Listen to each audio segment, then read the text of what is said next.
Stress Management 101. As we've said before, stress is a part of life. There's no getting away from it. In fact, some stress is good stress. You may not believe that, but sometimes stress can motivate us to do things we may not normally do in a relaxed state. Stress can make us brave enough to go forward when normally we might hesitate. We have to be resilient in order to effectively cope with stress and help it to enhance our life instead of control it. How do you get strong and resilient? By learning how to take control of your stress and make it work for you instead of against you. Recognizing stress symptoms can provide a positive influence in that we're compelled to take action, and the sooner the better. It's not always easy to discern why you have the stress in each situation, but some of the more common events that trigger those emotions are the death of a loved one, the birth of a child, a job promotion, or a new relationship. We experience stress as we readjust our lives. Your body is asking for your help when you feel these stress symptoms. We're going to give you many suggestions in this chapter. Not all of them will work for you, but we're willing to bet that some of them will. The 3 major stress management approaches. There are 3 major approaches to managing stress. The first is the action-oriented approach. In this method, the problems that cause stress are identified and necessary changes are made for a stress-free life. The next approach is emotionally oriented, and in it, the person overcomes stress by giving a different color to the experience that caused stress. The situation, which causes stress, is seen humorously or from a different angle. I especially advocate this approach to stress management. Sometimes if you don't laugh at a situation, you'll cry, uncontrollably. That's no solution, so learn to see the humor instead of the doom. The third way is acceptance-oriented approach. This approach focuses on surviving the stress caused due to some problem in the past. The first stress management tip is to understand the root cause of your stress. No one understands your problem better than you do. A few minutes spent to recognize your true feelings can completely change the situation. During this process, identify what triggered the stress. If someone close to your heart is nearby, share it with the person. If you are overstressed and feel you are going to collapse, take a deep breath and count till 10. This pumps extra oxygen into your system and rejuvenates the entire body. When under severe stress, meditate for a moment and pull out of the current situation for a little while.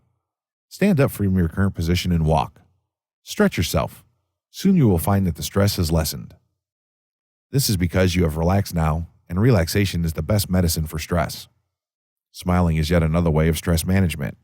If you are at the workplace, just stand up and smile at your colleague in the far corner. You will see a change in your mood. Learn some simple yoga or meditation techniques. You can also invent your own stress management tips. The basic idea is to identify the cause of stress and to pull out from it for a moment and then deal with it. Taking a short walk and looking at objects in nature is another stress reliever. Drinking a glass of water or playing small games are simple stress management techniques. The whole idea is to change the focus of attention, and when you return to the problem, it does not look as monstrous as you felt before. Stress reduction techniques. Here are 5 quick steps you can take toward relieving stress. 1. Don't just sit there. Move. According to many psychologists, motion creates emotion. You might notice that when you are idle, it's easier to become depressed. Your heart rate slows down, less oxygen travels to your brain, and you are slumped somewhere in a chair, blocking air from reaching your lungs. I challenge you right now, regardless of how you are feeling, to get up and walk around at a fast tempo.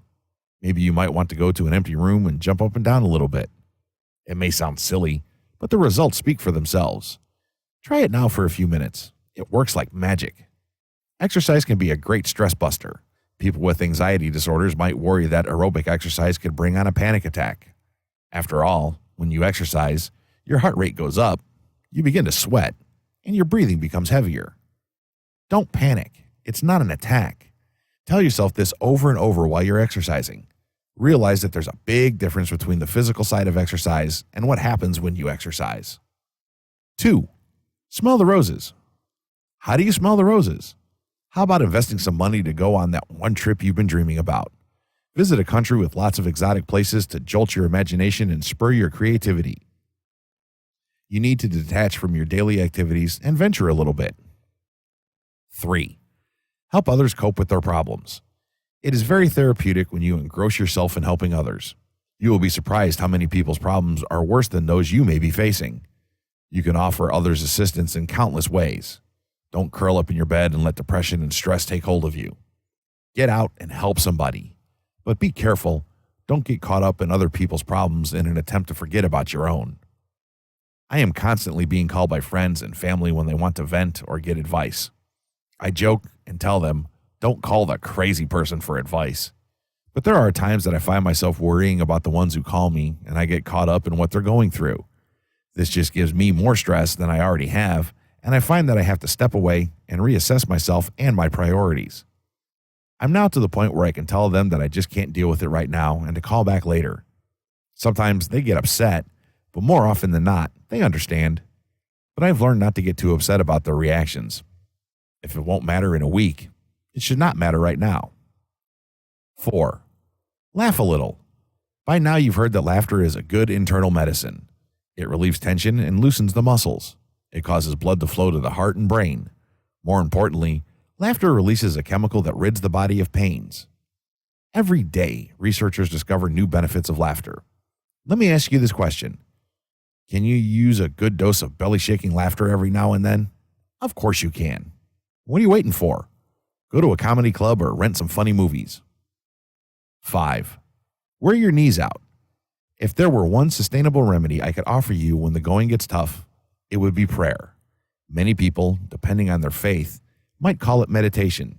It doesn't matter to me what you call it, as long as you have a place to run to.